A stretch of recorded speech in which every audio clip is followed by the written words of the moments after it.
이 스가랴서는 구약의 계시록이라고 불리워집니다.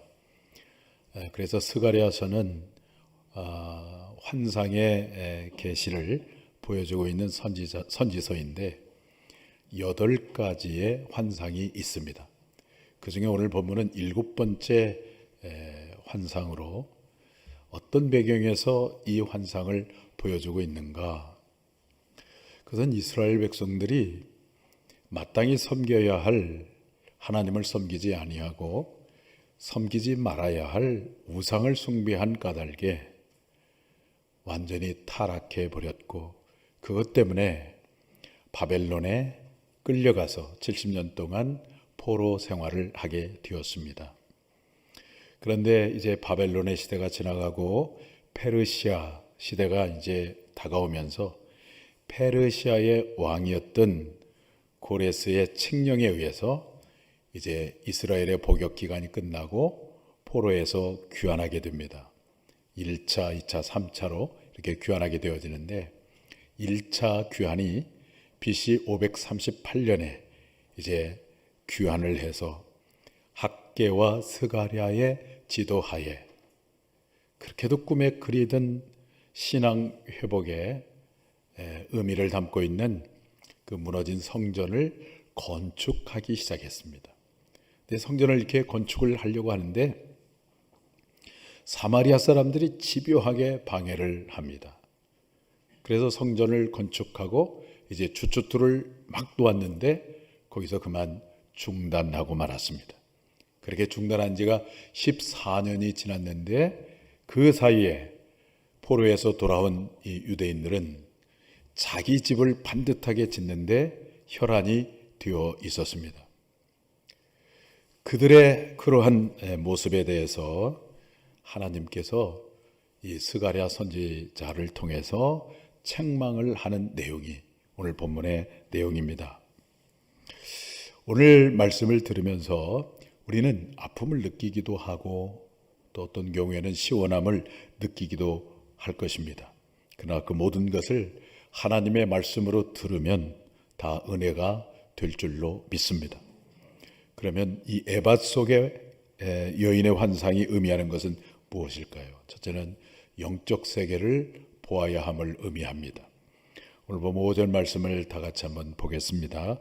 내게 말하던 전사가 나와서 내게 이르되 너는 눈을 들어 나오는 이것이 무엇인가 보라 하기로. 여기 보면 보라 하기로 그랬어요. 이 말은 육적인 눈을 떠서 물리적인 세계를 보라고 하는 의미가 아니라 영적인 세계를 보라라고 하는 말씀입니다. 영적 눈을 떠서 가장 우선해야 할 신앙 회복을 위한 성전 건축은 중단한 채 자신들의 집만 짓는 것이 얼마나 하나님께 죄를 짓는 것이고 신앙의 타락인가를 보라는 것입니다.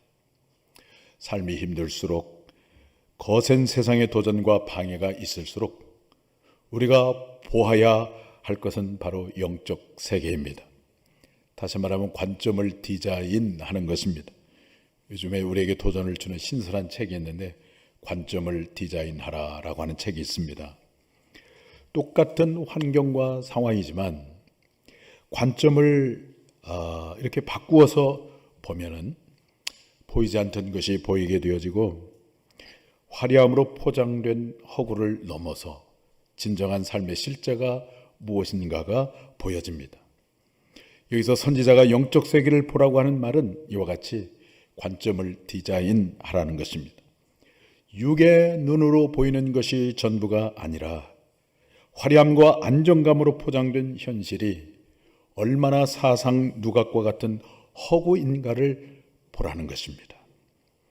그러나 하나님의 관점으로 주어진 현실을 보지 못하면 그냥 눈에 보이는 화려함과 안정감이 주는 현실 속에 숨어있는 이 허구에 안주해버리고 어둠에 갇혀 있으면서도 내가 어둠에 갇혀 있는 줄도 모르고 어둠에 갇혀 있는 채 살아가다가 결국은 멸망하게 되는 것입니다. 그래서 하나님은 선지자를 통해서 말씀하십니다. 너는 눈을 들어 나오는 이것이 무엇인가 보라 말씀하십니다. 다시 말하면 오늘 우리가 직면한 이 현실을 영적인 눈으로 보라는 것입니다. 눈은 마음의 등불이라고 하죠. 눈이 밝은 것이 축복입니다. 눈이 밝으면 정치적인 현실을 보게 되고 경제적인 흐름과 동향을 파악하게 되어지죠. 이것을 해안이라고 그러죠. 눈이 밝다는 것이죠. 그런데 하나님이 오늘 우리에게 말씀하시는 것은 그런 육적인 눈을 말하는 것이 아니라 영적인 눈을 뜨라는 것입니다. 스가랴 당시의 이스라엘의 영적 세계는 하나님을 경외하는 시간이 완전히 무너지고 자신들의 자아와 욕망을 추구하는 상태였습니다. 겉은 매우 화려하고 안정감이 있었지만 실상은 자신의 자아와 욕망을 추구하면서 어둠 속에 깊이 갇혀 있었던 것입니다. 이것이 그 당시 이스라엘의 영적인 현실이었습니다. 우리가 직면한 현실을 영적인 눈으로 보는 것은 우리도 마찬가지입니다.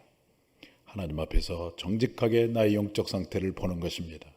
우리 교회와 우리 한국 교회의 영적 상태를 정확하게 볼 수 있을 때 우리는 회복의 가능성을 얻게 되어지고 또 회복의 길을 볼 수가 있습니다. 그렇다면 지금 우리가 직면한 우리들의 영적 상태는 무엇일까요? 어떤 저명한 신학자가 우리 한국을 다녀갔는데 다녀간 다음에 한국 교회에 대한 평가를 이렇게 했습니다. 겉은 연기가 나고 있는데 속은 불이 꺼졌다. 아마도 이것은 많은 교회들이 어려움 가운데 있지만 그러나 아직도 대형 교회들을 보면 예배당이 얼마나 화려하고 웅장합니까? 아직도 그 교회 예배당 안에 수많은 성도들이 있고 헤아릴 수 없는 재정으로 인해서 이제는 교회가 이제 입법, 사법, 행정 그리고 언론에 이어서 5번째 권력이 되었어요.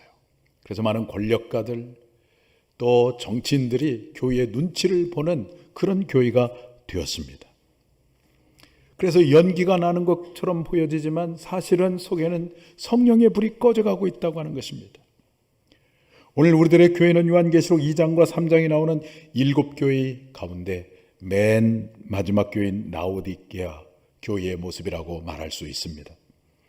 계시록에 나오는 7교회는 그 당시 소아시아의 7교회를 의미하고 동시에 이 역사 속에 있는 모든 교회를 의미하지만 특별히 신약의 구속사적인 관점으로 보면 역사 속에서 진행된 교회를 보여주고 있는데 라오디게아 교회는 7번째 교회로서 마지막 교회, 종말의 교회의 모습을 우리에게 보여주고 있습니다.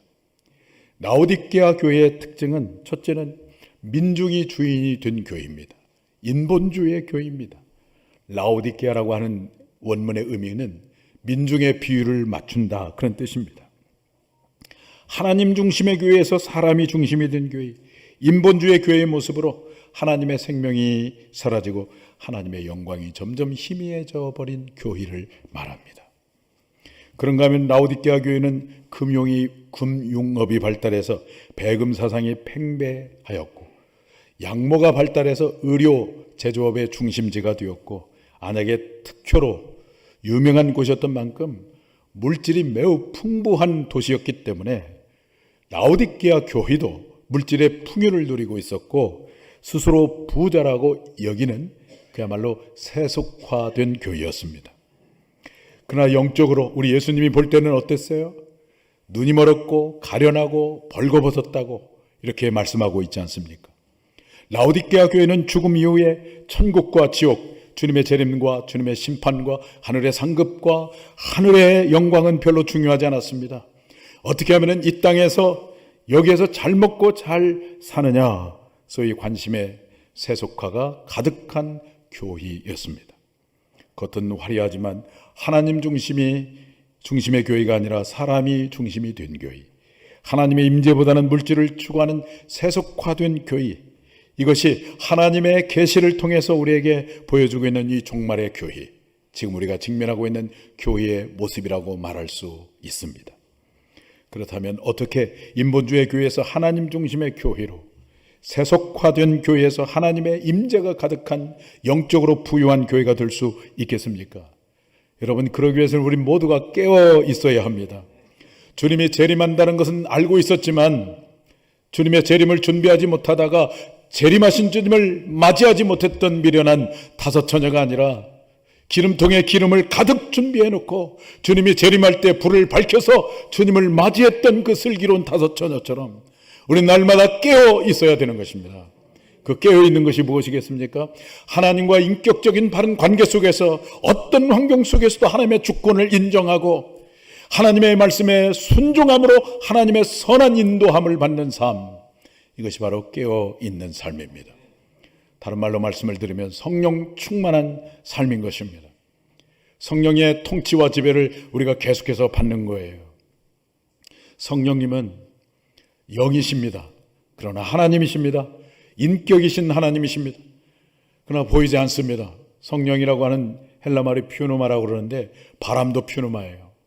바람과 성령의 공통점은 보이지 않는다는 것입니다. 그러나 존재하고 있다는 것입니다. 움직이고 활동하고 역사하고 있다는 것입니다. 그 성령의 지배를 우리가 받기를 하나님은 원하시고 있는 것입니다. 어떻게 받을 수가 있을까요? 그 성령님을 먼저 인정하는 것입니다. 그리고 초청하는 것입니다. 성령님 사랑합니다. 환영합니다. 기뻐합니다. 나를 다스려 주세요. 나를 지배해 주세요. 머리끝에 발끝까지 내 생각과 의식까지 완전히 나를 사로잡아 주시옵소서. 이렇게 기도할 때 성령께서 충만하게 오늘 저와 여러분에게 임하게 되는 것입니다. 이것이 바로 깨어있는 것입니다. 사랑하는 성도님들, 믿음의 눈을 떠서 오늘의 영적 세계를 보실 수 있기를 바랍니다.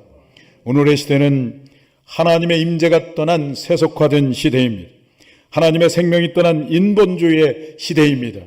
그 시대 속에서 우리 교회와 우리 성도님들이 날마다 성령 충만함으로 깨어있게 되어지기를 축복합니다. 그래야 주께서 재림하시는 그날이 우리 모두에게 두려운 날이 아니라 영광의 날로 맞이하는 주인공이 바로 여러분이 되시기를 축원합니다. 에바 속의 여인의 환상이 의미하는 것이 무엇일까요? 첫째, 영적 세계를 보아야 함을 의미합니다. 둘째는 물질에 대한 탐욕으로 신앙 타락을 의미합니다. 7절 말씀을 보실까요? 이 에바 가운데에는 한 여인이 앉았느니라 하니 그때 둥근 납 한 조각이 들리더라. 여기서 말하는 에바는 쉽게 말하면 쌀을 담는 말 또는 뒤주를 의미합니다. 그런데 그 뒤주 속에 쌀을 담는 말 속에 누가 앉아 있어요? 여인이 앉아 있어요. 근데 여인은 보통 성경에서 교회 또는 성도를 상징합니다. 여인이 에바 속에 있다고 하는 것은 뭐냐면 성도가 또는 교회가 이 쌀독에 앉아 있다는 것입니다. 왜 교회가 쌀독에 앉아 있을까요? 쌀을 퍼먹기 위해서 앉아 있는 것입니다. 이것은 이스라엘의 물질의 탐욕으로 인하여 타락한 모습을 우리에게 보여주고 있는 것입니다. 이것을 우리에게 적용하면 물질에 대한 탐욕으로 교회가 타락한 것을 보여주고 있는 것입니다. 이스라엘 백성들은 사마리아 사람들의 방해로 말미암아 성전 건축을 중단했지만 사실은 자신들의 자아와 욕망을 추구하고 그 욕망을 위해서 자기 집을 짓기 위해서 성전 건축을 중단했던 것입니다. 물질은 우리에게 필요합니다. 물질은 선한 것도 아니고 악한 것도 아닙니다. 그 물질을 우리가 잘 통제하고 관리하는 것은 하나님의 백성으로서 올바른 청지기의 모습입니다. 그러나 그 물질을 집착하고 사랑하면 그때부터 물질은 나의 신이 되고 내가 믿는 하나님은 예배의 대상이 아니라 나의 이용의 대상이 되고 마는 것입니다. 그러면서 우리의 신앙은 거침없이 무너지기 시작하는 것입니다. 그래서 사도 바울은 우리에게 엄하게 말씀하셨어요. 디모데전서 6장 10절에 한번 읽어볼까요? 돈을 사랑하며 일만하게 뿌리가 되나니 이것을 탐내는 자들은 미혹을 받아 믿음에서 떠나 많은 근심으로써 자기를 찔렀도다 라고 말씀합니다. 구약성경 민수기에 보면 모압의 선지자 발람이 나오는데 그는 하나님의 뜻을 묻기도 하고 잘못한 것을 지적했을 때 통렬하게 회개하기도 했지만 그러나 결국 그가 타락하게 된 것의 결정적인 요인은 돈에 대한 욕심을 버리지 않았기 때문입니다. 마태복음 19장을 보시면 어떤 부자 청년 이야기가 나오는데 이 사람은 오늘날로 말하면 모태신앙인입니다. 부자이고 관원입니다. 그런데 그에게 한 가지 부족한 것이 있었어요. 네가 가진 것을 팔아서 가난한 자에게 주라 그랬는데 가진 것을 팔아서 가난한 자에게 주지 못했기 때문에 모든 것을 완벽하게 다 갖추었음에도 불구하고 그는 천국에 들어가지 못했습니다. 다 갖추었습니다. 신앙의 연륜도, 직분도, 성경 지식도, 종교적인 왕성한 활동도, 그리고 신앙적 행위를 다 가지고 있었는데 하나님 앞에서 돈에 대해서 정확하게 정리가 되어 있지 않았기 때문에 천국에 들어가지 못한 것입니다. 에바 속의 여인입니다. 요한계시록 17장 4절을 보시면 에바 속의 교회를 이렇게 묘사하고 있습니다. 다 같이 한번 보겠습니다. 그 여자는 자주빛과 붉은빛 옷을 입고 금과 보석과 진주로 꾸미고 손에 금잔을 가졌는데 가증한 물건과 그의 음행이 더러운 것들이 가득하더라. 이 말씀은 종말에 적그리스도를 숭배하는 탐욕의 죄에 빠진 타락한 교회를 말해주고 있는 것입니다. 교회는 분명히 교회인데 타락한 교회입니다. 바로 에바 속에 있는 교회입니다. 우리 완산의 성도님들은 어서 속히 이 에바 속에서 나와야 하겠습니다. 여러분, 우리가 있어야 할 자리는 에바 속이 아니지 않습니까? 여러분과 제가 있어야 할 자리는 에바 속이 아니라 바로 우리 주님의 품 안에 있어야 되지 않겠습니까? 주님을 섬기는 자리, 주님을 사랑하는 자리, 주님을 의지하는 자리, 주님을 자랑하고 주님을 영화롭게 하고 주님을 증거하는 자리에 우리가 있어야 되겠습니다.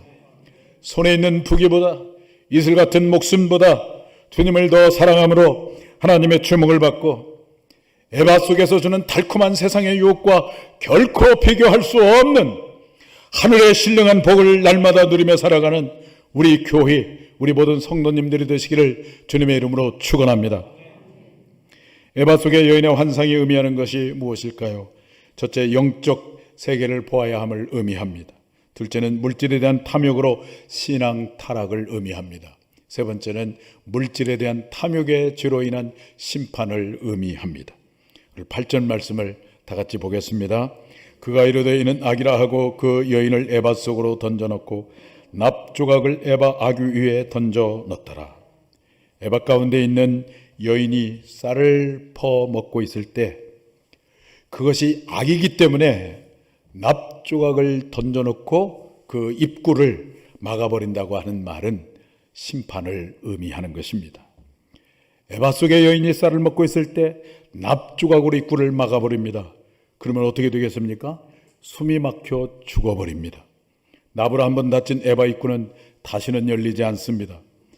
이것은 물질에 대한 욕심 때문에 타락한 이스라엘의 멸망을 말하는 매우 무서운 환상인 것이었습니다. 요한계시록 18장 12절을 보시면 종말에 타락한 교회가 거래하는 물품을 열거하고 있는데 한번 다 같이 보시겠습니다.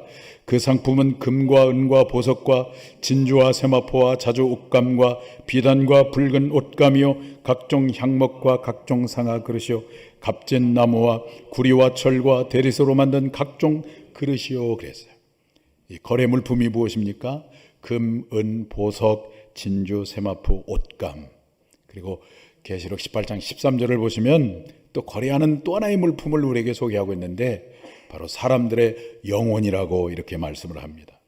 타락한 교회 음녀 바벨론은 돈 몇 푼을 주고받으면서 사람의 영혼을 거래하는 것입니다. 에바 속에 있는 여인에게 없는 것 7가지가 있어요. 입구가 꽉 막혔기 때문에 빛이 없습니다. 빛 대신 주님이 없다는 의미입니다. 공기가 없습니다. 영적인 호흡이 끊어졌습니다. 생명이 없습니다. 이것은 사망을 말합니다. 자유가 없습니다.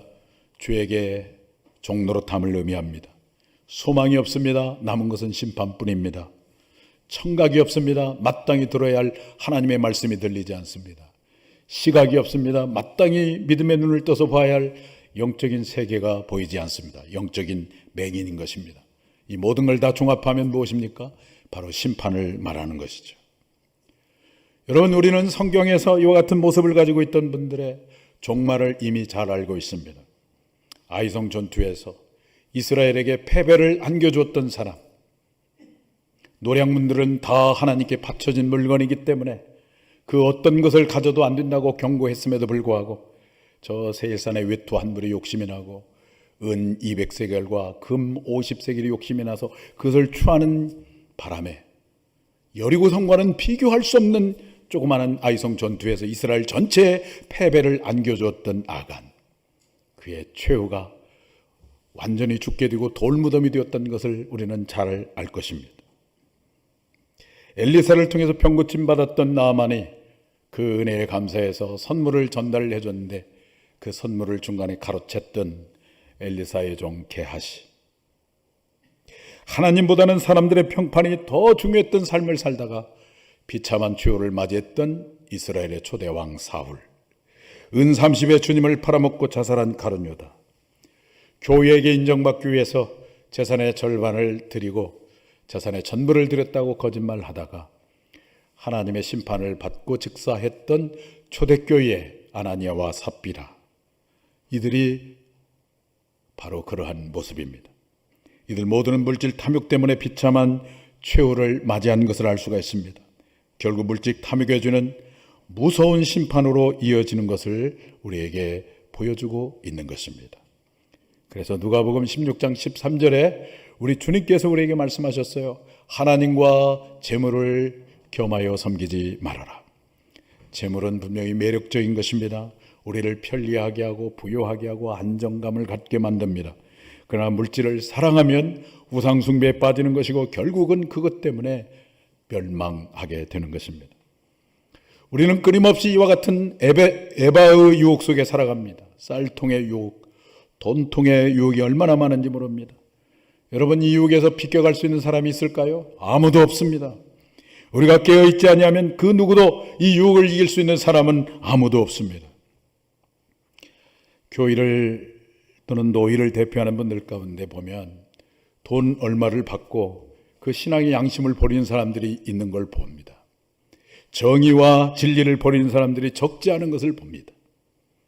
그러나 여러분, 분명한 것은 무엇일까요? 에바 속에 들어가서 그 돈과 그 권력과 그 명예를 먹으면 결국 납죽하게 막혀서 죽는다는 것입니다.